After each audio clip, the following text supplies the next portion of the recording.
The sun shone brightly over Miami Beach, casting golden rays over the hotel pool. It was the perfect day for Lauren Mitchell and her two kids, Max and Katie, to relax. They were on vacation, escaping the hectic life in Washington, D.C. Lauren, a strong and determined woman, had worked hard for years, balancing her political career with raising two kids alone after her husband's death. She was a respected senator, though few knew her outside the political circle, which suited her just fine.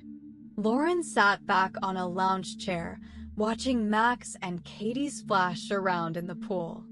They were laughing and enjoying their time, carefree and happy. Lauren smiled, feeling at peace. After months of long meetings and heated debates at Capitol Hill, this vacation was what she needed, a break from the world of politics. As she relaxed, sipping her iced tea, a shadow fell over her. She looked up to see two police officers approaching her with stern looks, Officer William and Officer David. From the moment Lauren saw them, something felt off. They weren't here for casual conversation. "Ma'am," Officer William said, crossing his arms over his chest. "What are you doing here?" Lauren was confused by the officer's question posed to her. "Excuse me," she responded. "I said, what are you doing here? Are you staying at this hotel?" Officer William asked again, his tone sharper this time. "Yes, I am," Lauren replied, feeling her calm mood starting to shift. "Is there a problem?" Officer David looked at her kids in the pool and scoffed. "This pool is for hotel guests only. We're going to need to see some ID." Lauren couldn't believe what she was hearing. "You're asking me for ID because I'm sitting by the pool?" "Yes, and your kids too," David added, a smug grin spreading across his face. "We need to make sure you belong here." At this point, Max and Katie had noticed the officers and were swimming over to their mother. Lauren could feel their growing discomfort, and she knew this wasn't a standard check. This was something far uglier. "I've been here for days," Lauren said, keeping her voice steady. "My name is Lauren Mitchell. I'm staying in room 512. We'll need to verify that," Officer William said, looking over at David. "Get on the radio." As David reached for his radio, Katie whispered, "Mom, are we in trouble?" Lauren squeezed her daughter's hand. "No, sweetie. Everything's fine." But inside, Lauren knew things weren't fine at all. As Officer David called for verification, a small crowd began to gather around the pool. People watched curiously, unsure of what was going on but sensing that something wasn't right. Lauren could feel the weight of their stares on her back, and she wasn't sure whether it was sympathy or judgment in their eyes. Either way, she hated being the center of attention like this. Max, always the more outspoken of her children, looked up at Officer William and asked, "Why are you asking us these questions? We didn't do anything wrong." Officer William's expression remained hard. "Just following procedure, son." "Procedure for what?"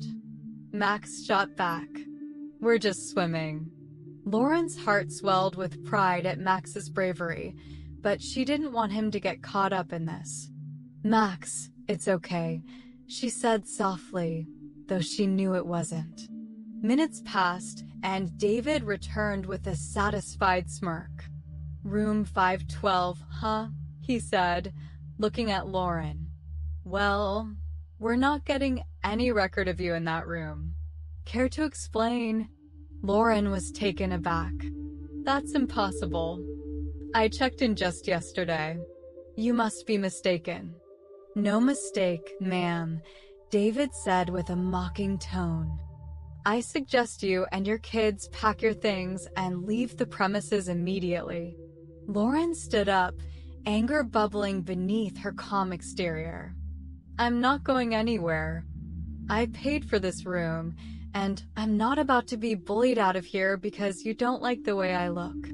The crowd murmured, sensing the tension between the officers and Lauren. Some even pulled out their phones, recording the scene. "You have no right to treat us like this," Lauren said. "Is this how you treat all your guests, or just the ones who look like me?" Officer Williams' face twisted in anger.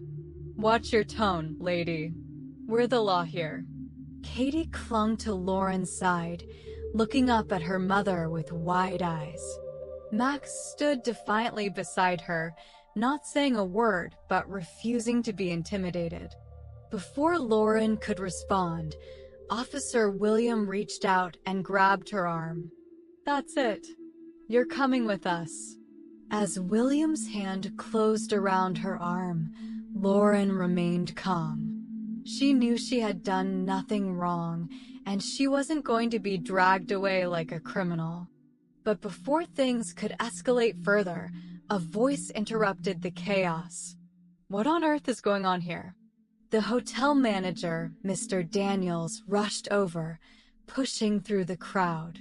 He looked at Lauren, then at the officers, clearly confused by the situation. "These people don't belong here," David said quickly. "We've confirmed they aren't guests." "That's not true," Lauren said, locking eyes with the manager.